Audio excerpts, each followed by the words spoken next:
Binomial distribution.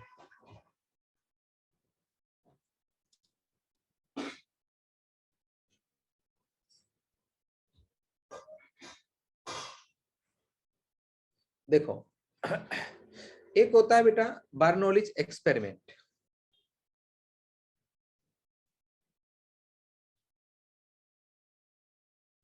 Bernoulli's experiment,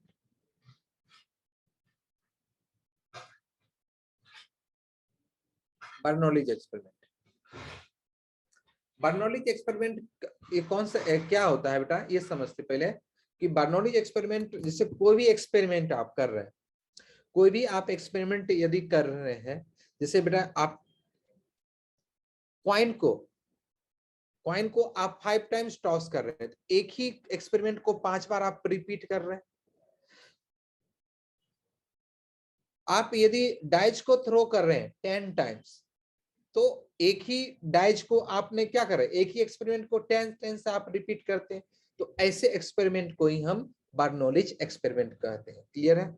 जो experiment यदि बार बार आपका रिपीट होने लगे, तो ऐसे एक्सपेरिमेंट को हम बर्नौलीज एक्सपेरिमेंट कहते हैं। अब जब भी आपका क्वेश्चंस यदि रहता है, क्वेश्चंस यदि आपको रहता है कि 5 बार वो एक्सपेरिमेंट हुआ, तो समझ लेना कि बर्नौलीज एक्सपेरिमेंट से ही क्वेश्चन हमारा बनेगा। तो अब यहां से देखो, बर्नौलीज एक्सपेरिमेंट का क्वेश्चन जब भी बनते हैं ना बेटा, वो इस तरह से बनते हैं। उसका हमेशा या तो उसका क्या करेगा, ट्रू रहेगा, सॉरी, या तो वो मेरा ट्रू रहेगा या नहीं तो फॉल्स रहेगा। या इसी को दूसरे लाइन में इसको दूसरी तरह हम यूज करते हैं, कौन सा, कि हमें सक्सेस या हम यहाँ पे फेलियर की बात करते हैं। फेलियर, यदि किसी एक्सपेरिमेंट का सक्सेस होने की प्रोबेबिलिटी यदि P है और फेलियर होने की प्रोबेबिलिटी यदि Q है, हमेशा P plus Q is equal to 1 के इक्वल होगा हमेशा। कि सोचो यदि एक कॉइन को आप टॉस करते हो, आप सोचते हो कि हेड आए, तो हेड आना तेरे लिए सक्सेस है, हेड आ जाएगा तो, और यदि टेल आ जाएगा तो आप फेलियर हो गए। तो अब सोचो हेड आने की सक्सेस होने की प्रोबेबिलिटी हाफ होगा, क्योंकि हेड आने की प्रोबेबिलिटी हाफ होंगे, और हेड आ गया तो उसकी प्रोबेबिलिटी हाफ हो गया, तो टेल आने की प्रोबेबिलिटी भी तो हाफ ही होंगे। अब सोचो ये दोनों को ऐड करो, ये 1 के इक्वल हो जाएगा ना।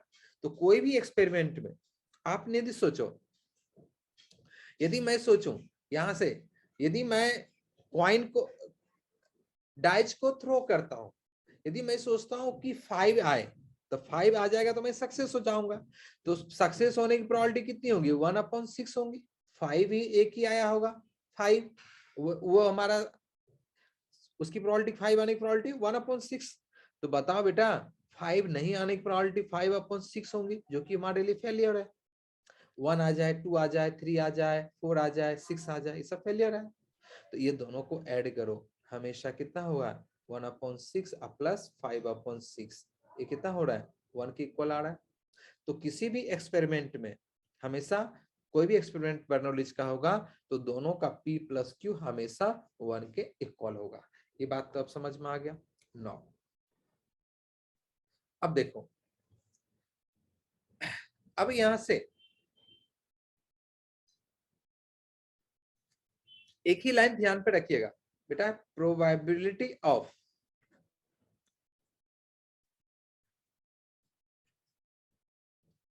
R times success in n trials.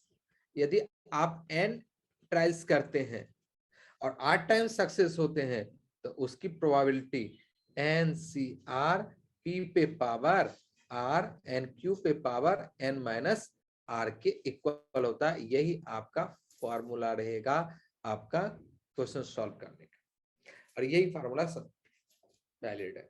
अब सोचो, और इससे अलावा और कुछ नहीं बर्नौलीज थ्योरम में, बर्नौलीज डिस्ट्रीब्यूशन में। अब एक बात देखो, यदि मैं यहां से एक क्वेश्चन लेता हूं,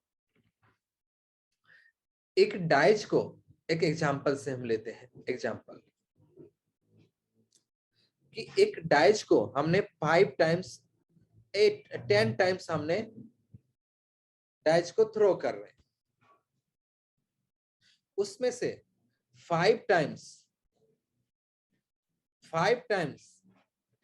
हमने क्या किया, कॉइन को टॉस कर रहे हैं, कॉइन को 5 टाइम्स टॉस कर रहे हैं, और 5 टाइम्स 10 टाइम्स हमने कॉइन को टॉस कर दिया, और 5 टाइम्स हेड आए, उसकी प्रोबेबिलिटी क्या होगी।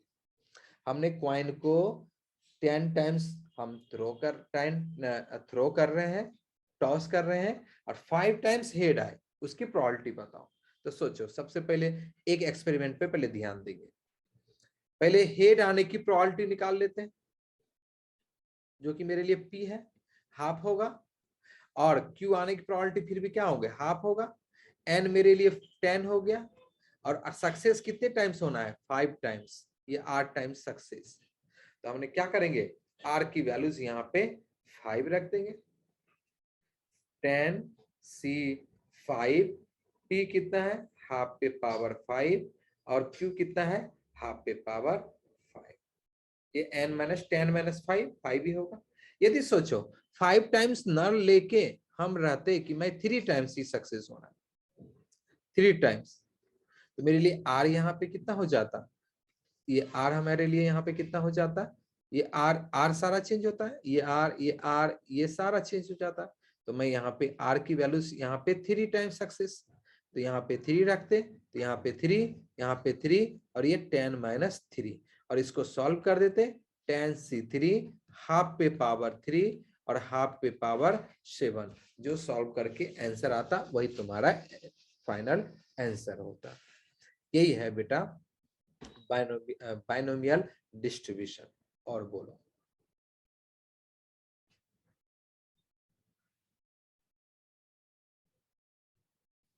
जहां भी कुछ भी दिक्कत हो रहा है आप पूछते चले जाओ। बाइनोमियल डिस्ट्रीब्यूशन इससे ज्यादा और कोई थ्योरी नहीं है बेटा बाइनोमियल डिस्ट्रीब्यूशन।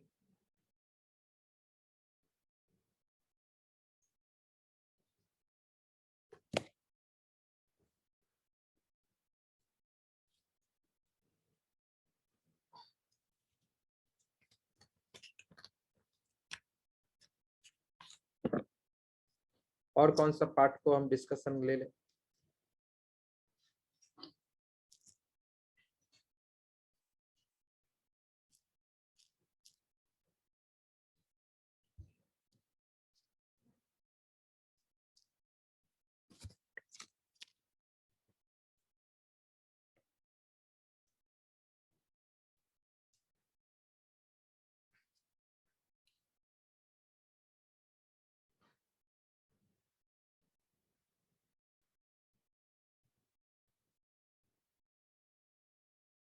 हो गया कंप्लीट, ठीक है। चलो अब नेक्स्ट बेटा, कल देखते हैं, मैसेज डाल दूंगा, कल लेने का होगा तो ओम बोलो, बोलो ओम। सर चैट में लिखा है।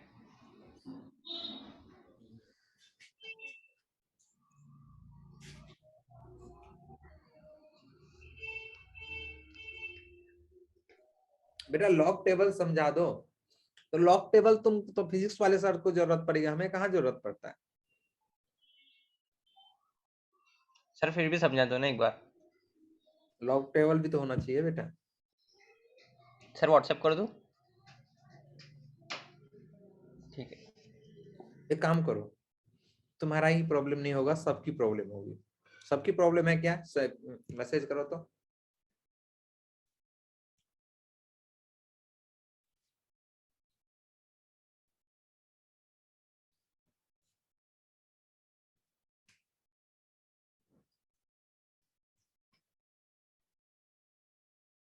लॉग टेबल जिसको देखने नहीं आता है उसे मैसेज करो।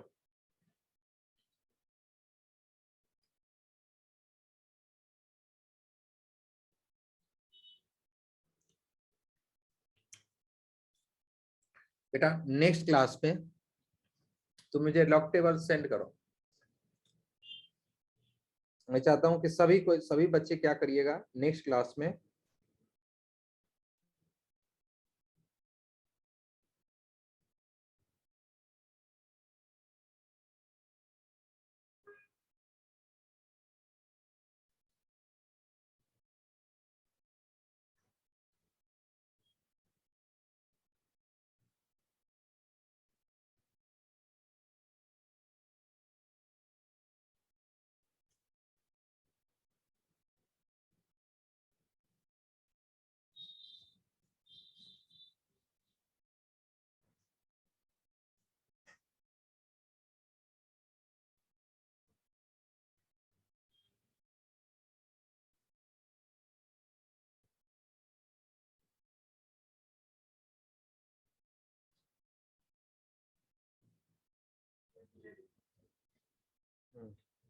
रुको,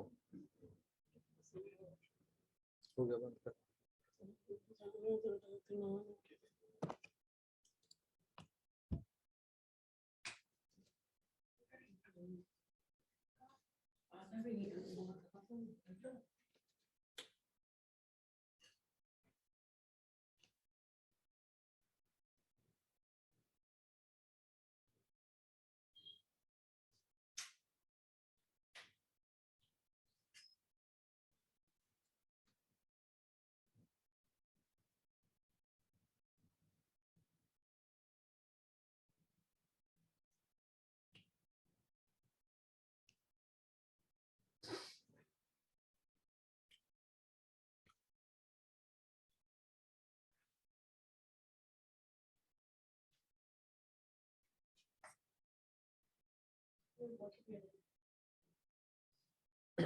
बेटा नेक्स्ट क्लास में अपन क्या करेंगे, सभी बच्चे बेटा क्या कर रहा है, ये लॉग टेबल सबके पास होगा, तो लॉग टेबल लेके बैठना,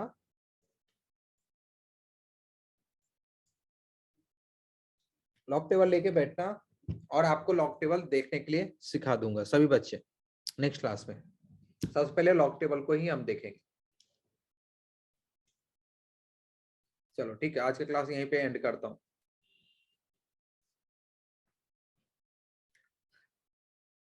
इसका होगा तो पीडीएफ में सेंड कर देता हूँ बेटा।